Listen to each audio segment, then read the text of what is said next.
आज यहूदियों ने और उनकी ज़ेली तंजीमों ने, बहुत बड़ी बात कह रहा हूं आपसे, पूरी दुनिया में एक प्रोपेगेंडा चलाया। उलमा ये बड़े मस्त लोग हैं, ये तो कौम का खा रहे हैं, ये तो मौज कर रहे हैं, इनकी कोई जरूरत नहीं है। यूट्यूब पे कुरान सुनो, गूगल से कुरान पढ़ो, अपने आप से तर्जुमा पढ़ो। अब मौलवियों की जरूरत ना रही। गोया के ये यहूदी नवाज तंजीमें मुझे आपको ये समझाना चाहती हैं कि अब डॉक्टर की कोई जरूरत नहीं है, डॉक्टरी की सारी किताबें लिखी जा चुकी हैं, अपने आप पढ़ो, ऑपरेशन खुद करो, इलाज खुद करो। ये दीवाना बने।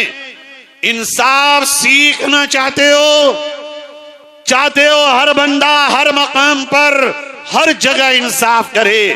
प्यारो, उलमा से और नेक और दीनदार और परहेजगार उलमा से राब्ता करो और उनकी सोहबत इख्तियार करो और उनसे सीखो। उलमा के बगैर राह रास्त नहीं नसीब हो सकती। एक वाकया सुनाऊं, याद आ गया अभी। हजरत मौलाना रशीद अहमद साहब रहमतुल्लाह अलैह गंगो के रहने वाले थे, बहुत बड़े मुहद्दिस कबीर थे। वो फारिग हो गए दारुल उलूम से। हमारे नौजवान उलमा बड़े दिल से सुने, मैं आपका भाई होने की हैसियत से ये बात बता रहा हूं। हजरत हाजी इमदादुल्लाह महाजिर मक्की रहमतुल्लाह अलैह के यहां गए फारिग होने के बाद। हजरत से फरमाया, हजरत दिल की इस्लाह के लिए आया हूं। कौन? आलिम दीन। पहुंचे वहां, हजरत ने कहा ठीक है रह जाओ। एक दिन हाफिज जामिन साहब रहमतुल्लाह अलैह जो शहीद हुए थे 1857 की जंग में, वो हजरत से मिलने आए तो देखा हजरत मौलाना रशीद अहमद गंगोही को हजरत हाजी साहब ने एक पियाले में दाल और हाथ में रोटी दे के रखी हुई और खुद कोफ्ते और रोटी खा रहे। हाफिज साहब ने कहा, हजरत ये क्या बात है, ये आलिम भी हैं और इन्हें दाल रोटी दे रखी है और खुद कोफ्ते और रोटी खा रहे हैं। हजरत ने फरमाया, मेरा बस नहीं चलता, मेरा जी तो ये चाहता मैं इसके हाथ पे रोटी रखूं और उस पे दाल चिपड़ दूं और ये खा ले और दरवाजे के बाहर भी टाल दूं। और फिर हजरत गंगोही के चेहरे को देखा तो हजरत गंगोही के चेहरे पे कोई तगय्युर और तबद्दुल ना था। ये सबक लेकर हजरत गंगोह चले गए। बहुत दिन हो गए। हजरत हाजी साहब ने खत लिखा हजरत गंगोही को, कहा अजीजम बहुत दिन हो गए तुमने हवाल की खबर ना दी। हजरत गंगोही ने जवाब लिखा, हजरत वाला दामत बरकातुहुम, अहवाल क्या बताऊं, हाल मेरा बेहाल है। हाँ, आपके यहां मैंने रह करके जो तरबियत पाई है उसका फायदा मुझे यह हुआ कि शरीयत मेरी तबीयत बन गई, शरीयत मेरी तबीयत बन गई। मतलब अब मुझसे चाहकर भी शरीयत के खिलाफ कोई अमल ही नहीं होता। यह होता है अल्लाह वालों की सोहबत का असर। फिर फरमाया, हजरत अब मेरे लिए मादेह और दाम दोनों बराबर हो गए। यानी मेरी कोई तारीफ करे तो मेरे दिल में कोई बहुत बड़ी बात नहीं पैदा होती। वो भी कर रहा है, ठीक है कर रहा है, करने दो। और कोई मेरी बुराई करे तो मुझ पे कोई असर नहीं होता। मेरी निगाह तो फकत अल्लाह की जात पर बनी हुई है, वही ये सब कुछ करने वाला। जब ये लिख करके हजरत गंगोही ने हजरत हाजी साहब को भेजा, हजरत हाजी साहब ने ये खत अपने सर पे रखा और फरमाया, भाई ये हालत तो हमें भी नसीब ना। ये है अल्लाह वालों की सोहबत।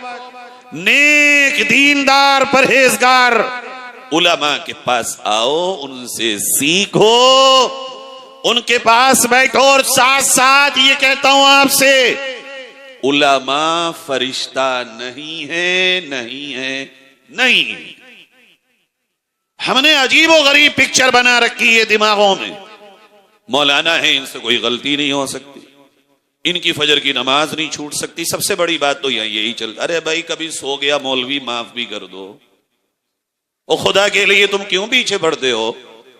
कोई गलती हो गई, इंसान है भाई, ये जिब्रील नहीं, जिब्रील की फौज का कोई बंदा नहीं।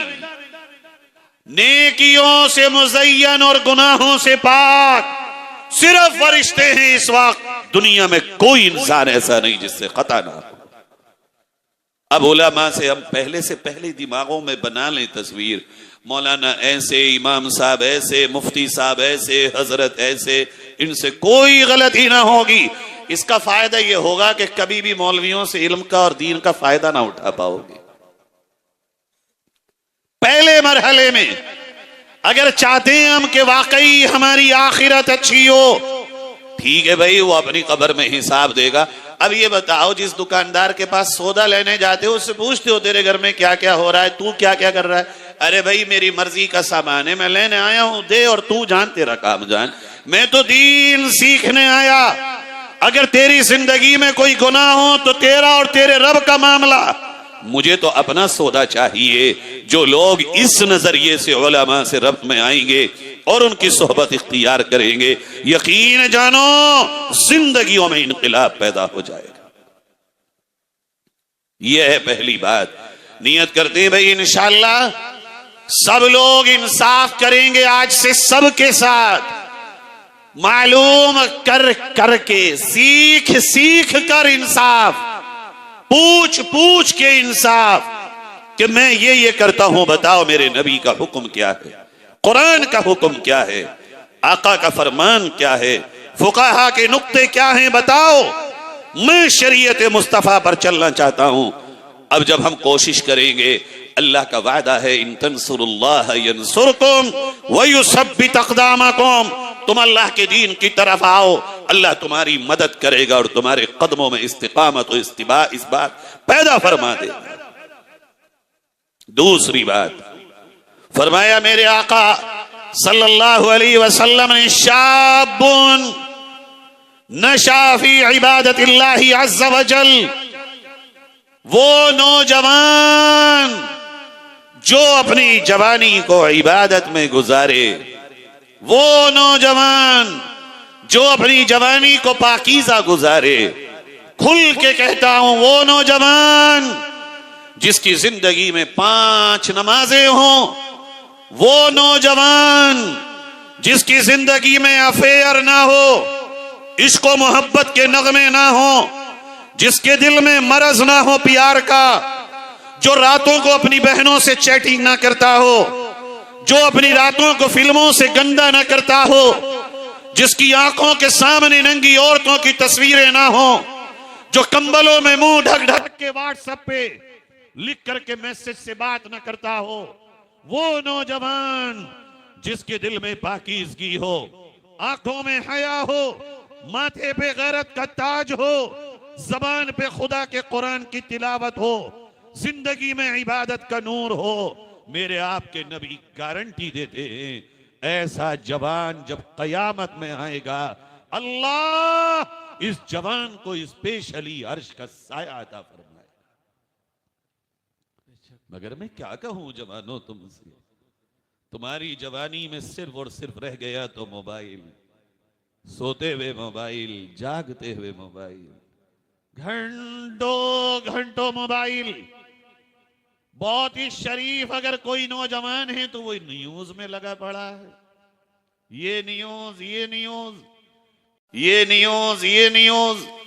अब तुम बताओ, तुम्हारी जवानी में नमाजें ना हो, तुम्हारी जवानी की रातों में कुरान ना हो, उठते हुए तुम्हारे हाथ में कुरान ना आता हो, क्या ये सच नहीं है आज कि जब सुबह होती है और आंख खुलती है, वो पहली चीज जिसकी तरफ मेरा तेरा हाथ जाता है वो मोबाइल है या कुरान? मोबाइल है। खुलता क्या है? व्हाट्सएप। ये है मेरे जवान तेरी जिंदगी, तू बता। एक जवान तू है, एक जवान गज्जा का जवान है जिसने अपनी सारी जवानी अल्लाह के लिए लुटा दी। आंख मिला पाओगे गज्जा के जवानों से तुम, जिनके सीनों में सिवाय रब ताला की मोहब्बत के और कुछ ना है, जिनके सीने नबी की मोहब्बत से जगमगा रहे हो, वो फलस्तीन के नौजवान जिनके दिलों में जज्बा इश्क ये दर्जे का हो कि वो शहादत का शौक लिए फिरते हो और दीवाने हो इस बात के लिए अल्लाह हमारी जवानी को कबूल कर ले और हमें मौत शहादत की मौत दे दे। तुम बताओ, दौर एक है मेरा और तेरा और उनका। कयामत में जब एक दौर के लोग खड़े होंगे, क्या मैं और तुम उनसे आंखें मिला पाएंगे? इसलिए प्यारे जवानों, जवानी को पाक कर लो। तुम बताओ, एक तरफ तुम्हारी बहनों को ईमान से महरूम किया जा रहा हो। तुम्हें पता भी है जिला रामपुर में इस साल में कितनी मुसलमान बच्चियां ईमान छोड़ करके मुर्तद हुई हैं, पता तुम्हें? उन माँ बाप से पूछो, अपने घुटनों में सर दे के रोते हैं।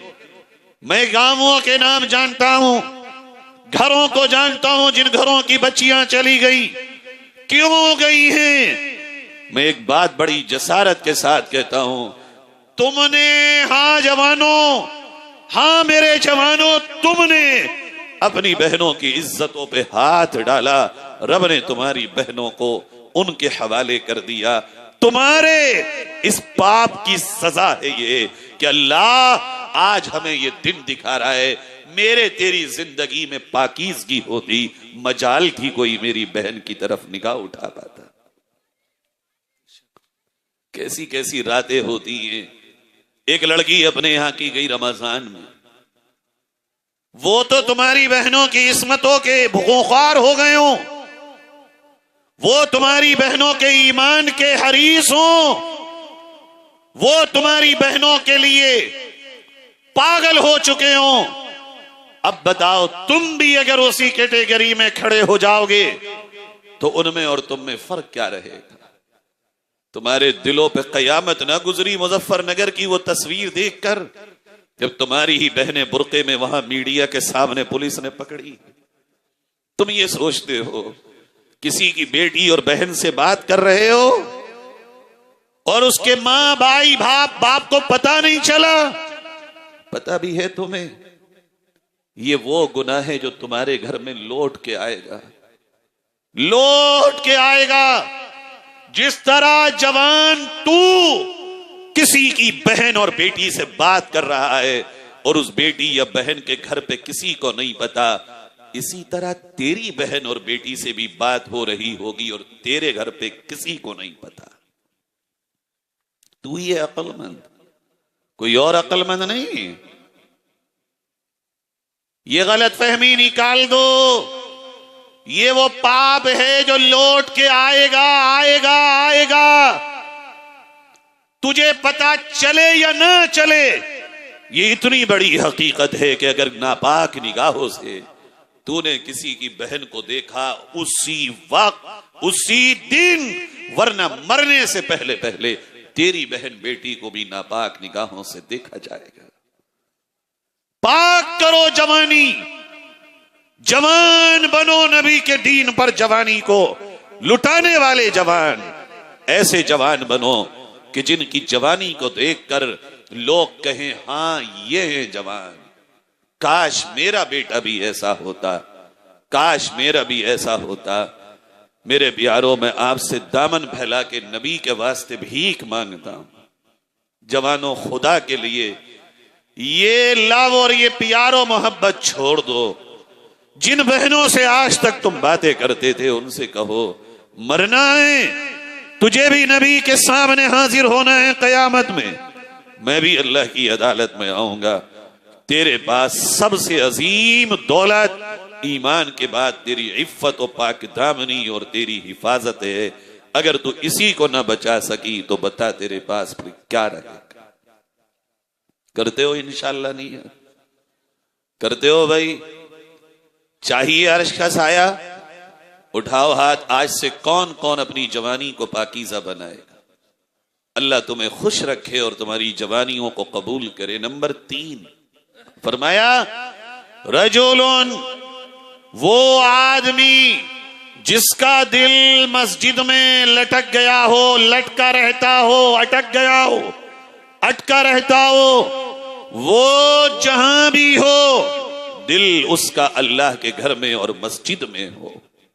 ऐसा नमाजी जब कयामत में आएगा तो अल्लाह उसको अर्श का साया अता फरमाएगा। यहां भी जरा ईमानदारी से जायजा लो, हमारी नमाजों का हाल क्या है? जिस्म मस्जिद में है और दिल खेत दुकान घर में। और यहां क्या बताया जा रहा है? ऐसे नमाजी बनो कि जिस्म जहां हो दिल मस्जिद में हो। इसका मतलब क्या है? अच्छा, मैं बताता हूं आपको। एक मफहूम ये भी हो सकता है कि तुम फजर पढ़ो और तुम्हारे दिल में यह ख्याल हो कि अब मुझे ज़ोहर पढ़नी। अच्छा, दिल में जो होता है वो जबान पे नहीं आता? आता है ना? अरे भाई, जब दिल में किसी की दुश्मनी हो, जहां बैठोगे वही बोलोगे। किसी से मोहब्बत हो, जहां बैठोगे वही गुनगाओगे। जो दिल में होता है वो जबान पे आ ही जाता है। इसलिए कहा जा रहा है दिल लगाओ, मस्जिदों से दिल लगाओ, मस्जिदों को दिल में बसाओ, मस्जिदों को आबाद करो। तुम कैदियों की तरह अल्लाह के घर में ना आओ, बल्कि फजर में आ जाओ। और जब जाओ तो दिल में ये ख्याल बसा ले जाओ कि अब मुझे ज़ोहर में आना है। और रब से ये दुआ करते जाओ, रब जिस तरह तूने आफियत से फजर पढ़वा दी, ज़ोहर भी मुझे आफियत से पढ़वा देना। इस फिक्र में लगे रहना, इस ख्याल में लगे रहना, दिल में ये ख्याल का जारी रहना। ये है इस हदीस का मफहूम कि दिल में तुम्हारे ख्याल हो कि मुझे नमाज पढ़नी है। अल्लाह ऐसे नमाजी को क़यामत में अर्श का साया अता फरमाए। इसी में यह भी शामिल करती है मस्जिदें बनाने वाले लोग। यहां एक इरादा इकरार भाई ने किया है, मैं उसको खोलूंगा नहीं। मेरी खुशनसीबी ये है खेड़े वालों, तुम मुझे जब भी बुलाते हो एक मुबारक मौके से बुलाते हो। मस्जिद उमर के मौके से बुलाया और फिर आज अल्लाह कबूल करे और अल्लाह ताला आबाद करे और उसको वो वक्त लेकर के आए कि वो इरादा मुकम्मल हो।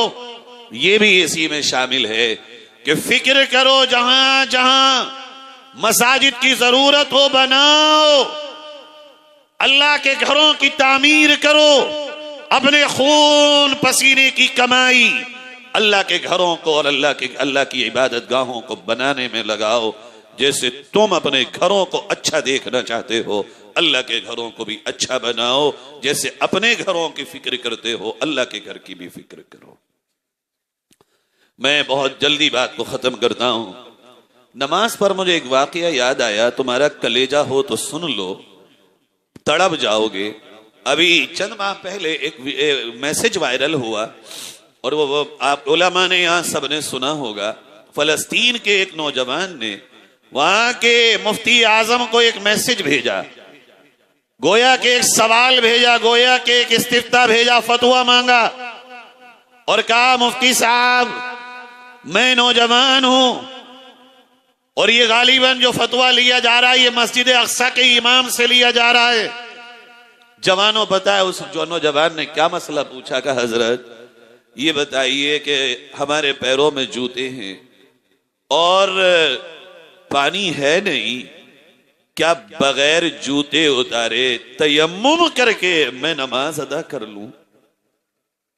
फिर आगे वो लिखता है नौजवान, कहता हजरत अगर पानी मिल भी जाए, पानी अगर मिल भी जाए तो हमारी प्यास की शिद्दत का ये आलम कि पहले हम पानी पीना चाहेंगे, वजू करना चाहेंगे, ये हमारा दिल ही जाने। और हजरत इसलिए ये मसला मालूम कर रहा हूं कि मेरे पैरों में जो जूते हैं, मेरे पैर इतने जख्मी हैं कि अगर मैं एक बार जूते उतार दूं तो दोबारा पहन नहीं पाऊंगा। लेकिन मैं चाहता हूं कि मेरी नमाज न छूटे और छूट न तो दूर, मैं चाहता हूं शरई मसाइल में मैं एक अदना सी कोताही न बरतूं। इसलिए आप मेरी रहनुमाई फरमाए। इमाम साहब ने जवाब दिया,